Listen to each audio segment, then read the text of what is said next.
ढोलकपुर गांव में एक सेठ का परिवार रहता था, जिसमें सेठ की पत्नी रवीना, बेटी रीना और बेटा रवि रहते थे। मणिलाल का बहुत बड़ा आम का बगीचा था। मणिलाल के बगीचे के आम बहुत मीठे और रसीले होते थे। जब आम का मौसम आता तो पूरे गांव में सिर्फ उन्हीं के आमों की चर्चा रहती। सब गांव वाले मणिलाल के बगीचे के आम इतनी पसंद करते थे कि अपनी बेटियों की शादी मणिलाल के बेटे रवि से करवाने में लगे रहते थे।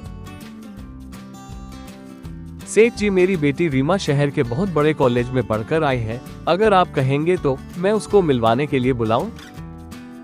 नहीं, इसकी कोई जरूरत नहीं है, मैं ही कभी मिल लूंगा। तो सेठ जी, आप मेरे घर कब आ रहे हैं? ऐसे मैं अपनी बेटी से कहकर आपके लिए स्वादिष्ट पकवान बनवा दूंगा। नहीं, इसकी कोई जरूरत नहीं है, आप इतना परेशान मत होइए। इसमें परेशान होने वाली कौन सी बात है? आप बस आइए और मेरी बेटी के हाथ का खाना खाकर तो देखिए, बस आप खाते ही जाएंगे। तुम्हारी बेटी इतना अच्छा खाना बनाती है, तब तो आना ही पड़ेगा। जब ये बात गांव वालों को पता चलती है कि कांति सिंह अपनी बेटी से मिलाने के लिए सेठ मणिलाल को अपने घर बुलाया है, तो सब गांव वाले सेठ को अपने घर बुलाने के लिए परेशान हो जाते हैं। क्या सेठ जी, सिर्फ आप कांति सिंह के घर जाते रहते हैं? कभी हमारे घर भी आ जाया करें। हमने भी तो आपको बुलाया था, लेकिन आपने आने से इनकार कर दिया था। ऐसी कोई बात नहीं है, आज मैं कांति सिंह के यहाँ चला जाता हूँ। आप लोगों के यहाँ कभी और आ जाऊंगा। सेठ मणिलाल रात को अपने बाग के बहुत सारे आम लेकर कांति सिंह के घर चले जाते हैं।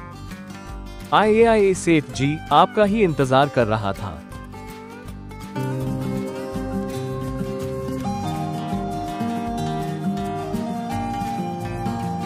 अरे वाह कांति सिंह, तुम्हारी बेटी इतना स्वादिष्ट पकवान बनाती है। सच में सेठ जी, आपको इतने पसंद आए? सच में मुझे इतने पसंद आए कि मन कर रहा है कि मैं रीमा को अपनी बहू बना लूं। ये बात सुनते ही कांति सिंह की मेहनत मानो सफल हो गई। क्या आप सच कह रहे हैं? आप मेरी बेटी को अपनी बहू बनाना चाहते हैं? हाँ, मैं सच कह रहा हूँ। सेठ मणिलाल की बात से कांति सिंह अत्यधिक खुश हो जाता है और सारे गांव में आम बंटवाता है और सब गांव वालों को अपनी बेटी की शादी के बारे में बताता है। तो सब गांव वाले सेठ से कहने लगते हैं, सेठ जी, मेरी भी बेटी बहुत स्वादिष्ट खाना बनाती है, कभी चखकर तो देखिए। हाँ सेठ जी, मेरी भी बेटी बहुत अच्छा खाना बनाती है। अगर आप खाएंगे तो खाते ही जाएंगे। आप लोग गलत समझ रहे हैं। मैं रीमा के हाथ के खाने की वजह से अपनी बहू बनाने के लिए नहीं कहा है। तो फिर क्यों कहा है सेठ जी? क्योंकि रीमा मुझे पहले ही अपने बेटे के लिए पसंद थी। जब मणिलाल ये बात कहते हैं तो तब जाकर गांव वाले शांत होते हैं। मुझे पता है कि आप लोग आम की वजह से ये सब कह रहे हैं। चिंता मत करिए, मैं आप लोगों के घर आम भिजवा दूंगा।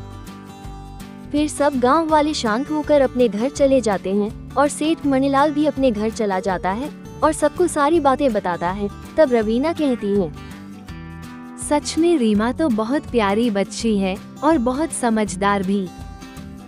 इसीलिए तो मैंने अपने रवि के लिए उसे चुना है। क्यों ना हम उन्हें कल शादी की तारीख तय करने के लिए बुला ले?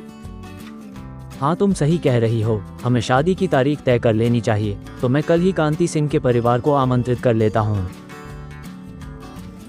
अगले दिन कांति सिंह का परिवार सेठ मणिलाल के घर पहुँचता है और शादी की तारीख तय कर लेता है और शादी की तैयारी में व्यस्त हो जाते हैं। कुछ दिनों बाद शादी का दिन भी आ जाता है। शादी में पूरे गांव वालों को आमंत्रित किया गया था।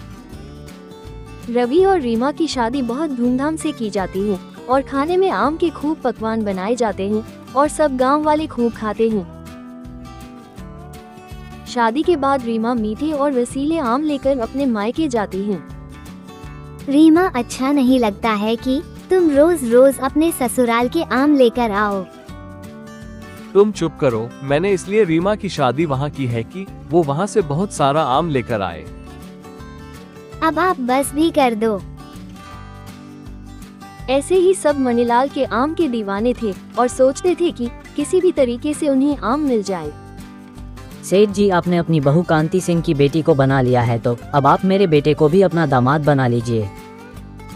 अभी भी आप लोग यही सब में लगे हैं। मैंने सोचा कि अब मुझे इन बातों से छुटकारा मिल जाएगा। ये कहकर सेठ मणिलाल सिर पकड़ लेता है।